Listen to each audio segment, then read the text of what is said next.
talk about some of the similarities and differences between the iPhone SE second generation and the iPhone 11, 11 Pro, and 11 Pro Max.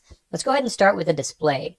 So the iPhone SE has a 4.7-inch LCD display with 326 pixels per inch. This is the exact same screen technology as the iPhone 11.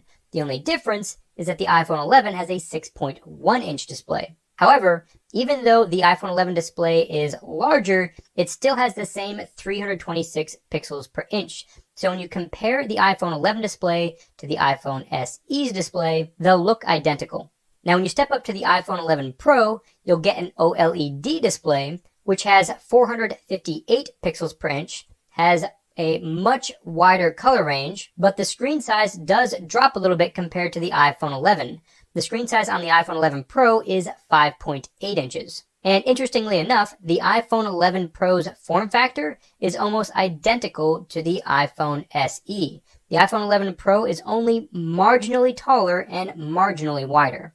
The iPhone 11 Pro Max also has that OLED display and bumps the display size up to 6.5 inches. It's also important to note that the OLED displays also get considerably brighter than the LCD displays. You're not going to notice this indoors, but if you're outside on a beach on a sunny day, you may notice that it's a bit more difficult to see the screen on an iPhone SE or iPhone 11. One of the major differences between the iPhone SE and the iPhone 11 series is that the iPhone 11 series uses Face ID, which has a series of sensors in this top bezel here that can unlock your phone securely using your face. You cannot do that on the iPhone SE. You have to use Touch ID to unlock your phone, which is this button here on the bottom, just like the iPhones of yesteryear. Speaking of older features, navigation is obviously considerably different because you now have this home button. So your control panel is again a swipe up from the bottom. That's how it used to be a long time ago. On the newer iPhones, it's a swipe down from the top corner.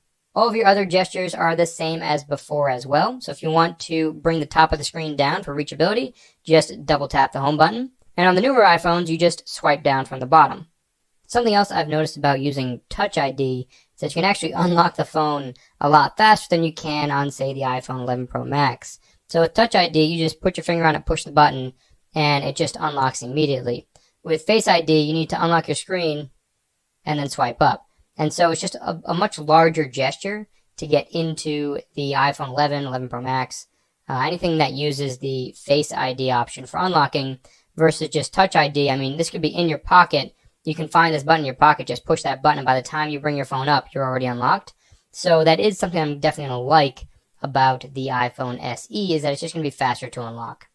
In terms of sound quality, the iPhone SE second generation does have stereo speakers. There's one here at the top and one there on the bottom, which is awesome. And right now, I just want to play a short clip for you guys so you can hear what the sound difference is between the iPhone SE and the iPhone 11 Pro Max.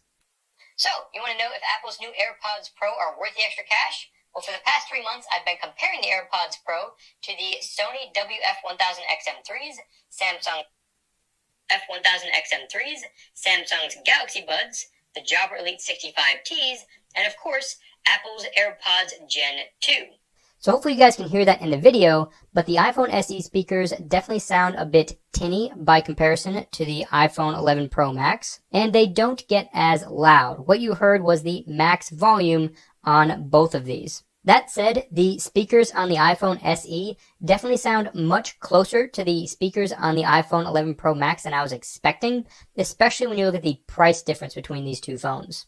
Not only does the iPhone SE have stereo speakers, but it also has stereo microphones. There's a microphone up here, and there's a microphone on the bottom. So when you're recording a video, you do have left and right audio. So if there's a sound coming from the right side of your phone, it's going to actually come through the right speaker when you play that video back. The iPhone SE does support wireless charging, and as I mentioned earlier, if you have an 18-watt wired charger, you can charge the iPhone SE from 0 to 50% in just 30 minutes.